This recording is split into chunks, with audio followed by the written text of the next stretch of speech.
Welcome to the Steve Stine Guitar Podcast, brought to you by guitar-zoom.com. If you want to improve your guitar playing, keep listening. If you want to improve even faster, go to guitar-zoom.com, where you'll find all of Steve's premium courses, masterclasses, and memberships that'll help you quickly and easily improve your playing. Now here's your host, Steve Stine.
All right, so let's break down this first track a little bit. So this one's a slower swing. Bump, bump, bump, bump, bump, bump, bump, bump, bump, bump, bump, bump. Gives us a 3 feel, okay? And this one's in G. So this one's dealing with G7 and C7 and D7. So when I go to solo over this is an absolutely typical kind of blues progression, 12-bar blues. So what would I do over this? Okay, well, I've got my major pentatonic, I've got my minor pentatonic, I've got my combination of those, the hybrid thing we talked about, my blues note. I'm going to use all of those things in this absolutely typical kind of blues progression. So what I'm thinking about is for instance, when the G7 is being played, right? I'm thinking about trying to emphasize that major third from the minor-major twist that we talked about. I've got my root that I'm definitely going to emphasize. I've got my 7th. Those are different things that I want to emphasize. And then I've got my palette of, I can call them licks or whatever we want to call them, but they're really just kind of the way I move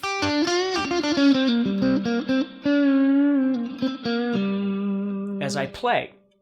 Always thinking about dynamics. Play more, then play less. Play higher, play lower. Play loud, play soft. Play a lot, play a little.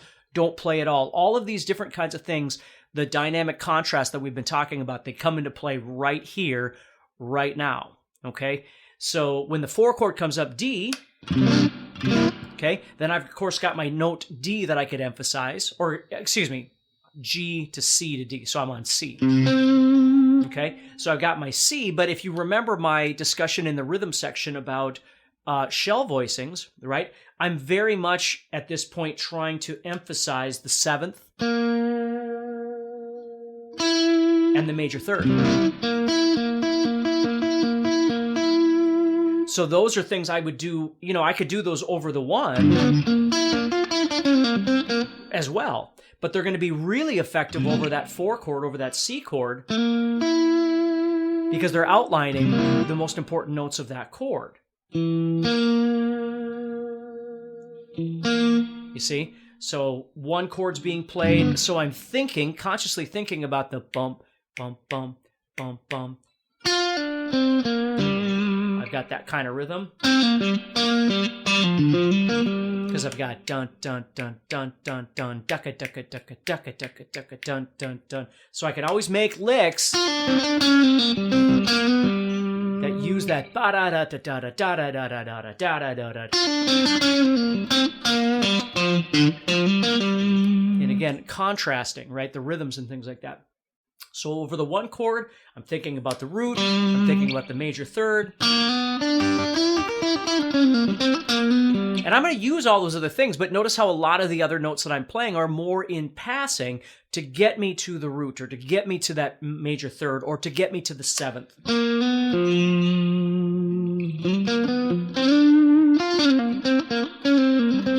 Right? And then here comes that 4 chord. So then I'm going to try and target something that has to do with the C chord, whether it's the root, whether it's the 7th, whether it's the 3rd, which could be played in either space, either one of those places. And I love to do this bend on the 2nd string because, again, it works perfect over the root, because when I bend this up, it's becoming the root of the 1 chord. So that's just a great thing to do over the 1 in whatever key you find yourself in. See, what I try and do a lot of in my playing is not just playing up and down, unless I'm trying to make something more, rhythmic kind of thing. I try and play like to the outsides, like I learned how to do this a long time ago, where you kind of play.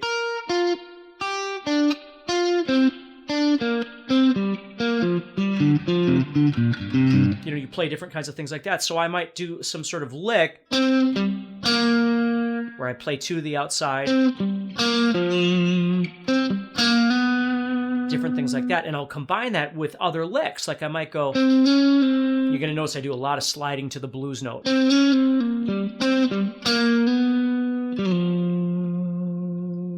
See how cool all that stuff sounds? Okay?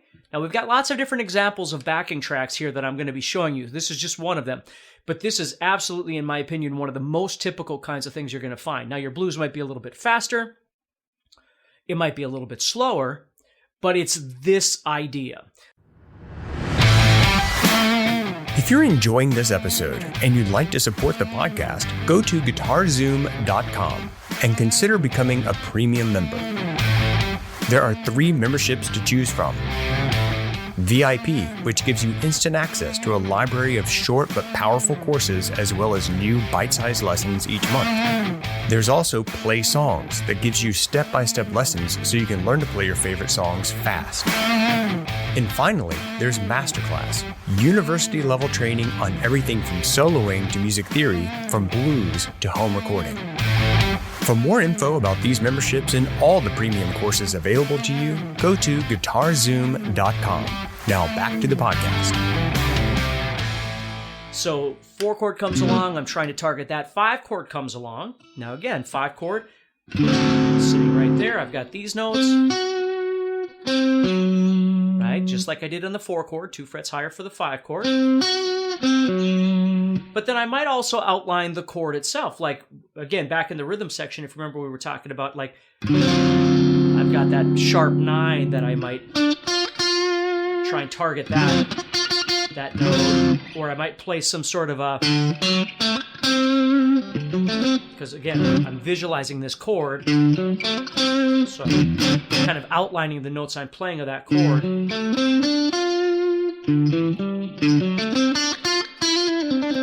And then there comes the 4 chord, and then here comes the 1. Okay?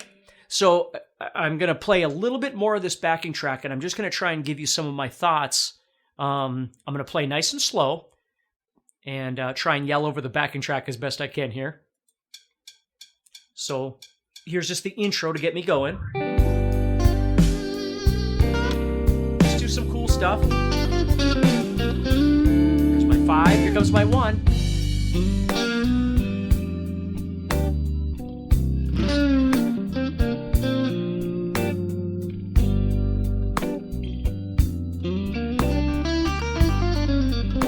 Filling space, here comes the 4.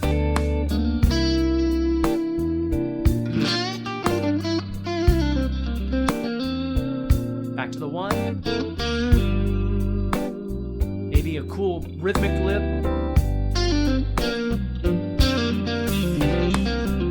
To the 5. To the 4.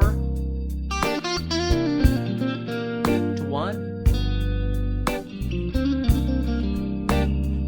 See, so I'm always aware of those as they're being played, and I'm responding to them. So this is a perfect example of, again, a backing track that could use some melody relative to the blues. Again, it's not an overly like minor melodic thing, but I'm targeting things on each one of the 1, 4, 5, which is why it's essential for me to know the 12-bar blues, so I can respond to these. If I didn't know the 12-bar blues, I don't know when the 1's coming or the 4's coming or the 5's coming. I can't anticipate anything.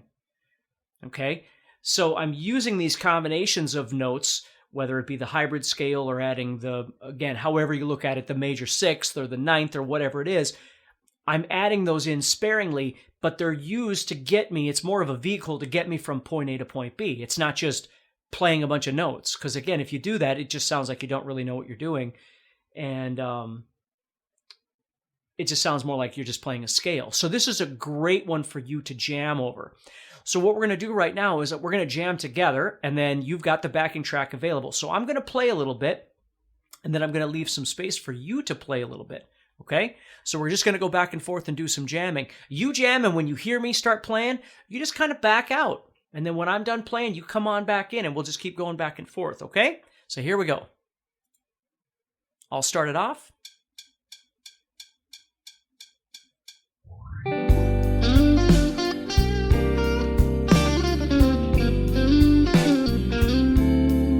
Turn.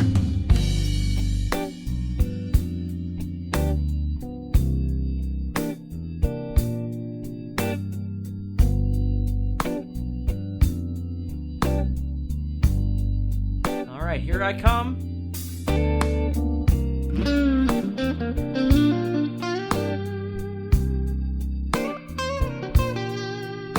You go ahead.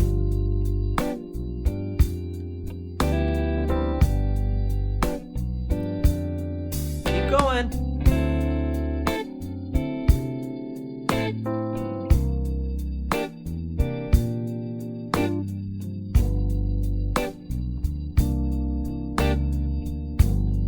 All right, I'll take the first part this time.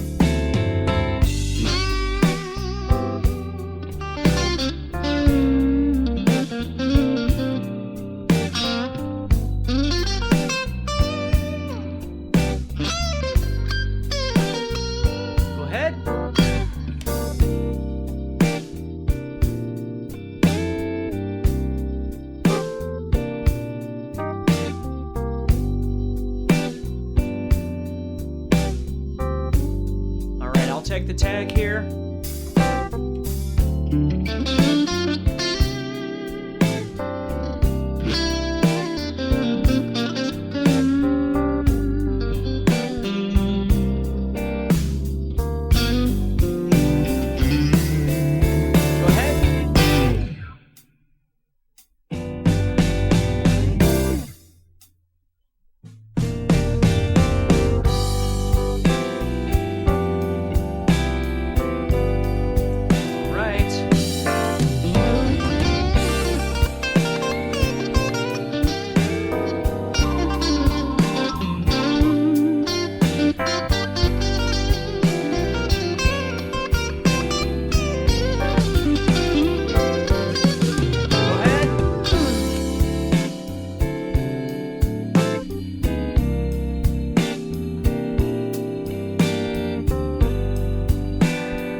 What I want you to think about a little bit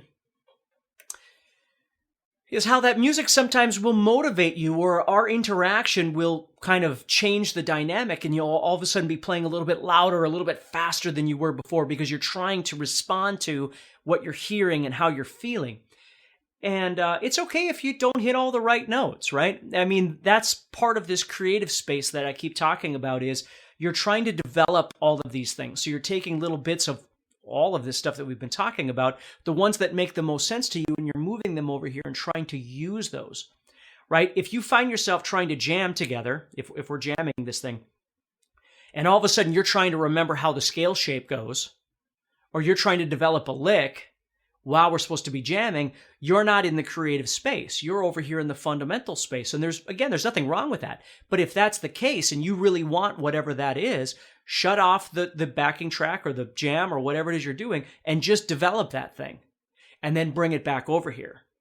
Because that's one of the big mistakes that people make, is that they try and jam, and when they start doing it, their mind starts going back to this fundamental, rudimentary space, and then they lose the creativity. The dynamics are gone. They're not thinking about notes anymore. They're not trying to make a musical connection. They're just focusing on, well, how does that shape go again? And they're going, and all of a sudden they're not even making music anymore. That's what I want you to avoid. Okay, so this is a great one. This one I've called Slow Swing Blues in G. And I want you to practice this. This is kind of the staple of all the backing tracks that we do. This is the one that really defines the blues, I think, the most. Next time on the Steve Stine Guitar Podcast. All right, now we're going to dive further into the world of blues. We've talked about pentatonic expansions, the major scale and how the major and minor are related to each other, chord chasing, creating melody, all these different kinds of things. Well, now we're going to look at the bizarre uniqueness of blues and how blues works for soloing. And of course, we can implement this into rock solos and country solos and all sorts of different things. But basically what we're going to do here is we're going to go back and touch on some of the things that we already did and then expand on that. So the first thing we're going to do is we're just going to start with the minor pentatonic scale and then add in some of those extensions that I told you about earlier, and then we'll keep going from there. So we have minor pentatonic with that blues note, or blue note. And it's always important to really be aware of that blue note. You can call it a blues note or a blue note, it doesn't matter, but because it really does give the blues flavor. And you don't have to use it all the time, but to throw it in there is really, really important. Hey, Steve Stine here from guitarzoom.com, and thank you so much for listening to this podcast. If you enjoyed this episode, can I ask you a favor? Please subscribe, leave a review, and share it with a friend. Your feedback means more to me than you'll ever know. And be sure to check out my YouTube channels where you'll find over 1,000 videos to help you with your guitar playing. Thanks again for listening. Stay positive, keep playing, and keep having fun. If you'd like some help with your guitar playing but you're not sure how to get started, go to guitar-zoom.com and look for the Help Me Choose survey. By answering a few simple questions, you'll get Steve's personal recommendation of the perfect course for you. All this and more is available for you at guitar-zoom.com.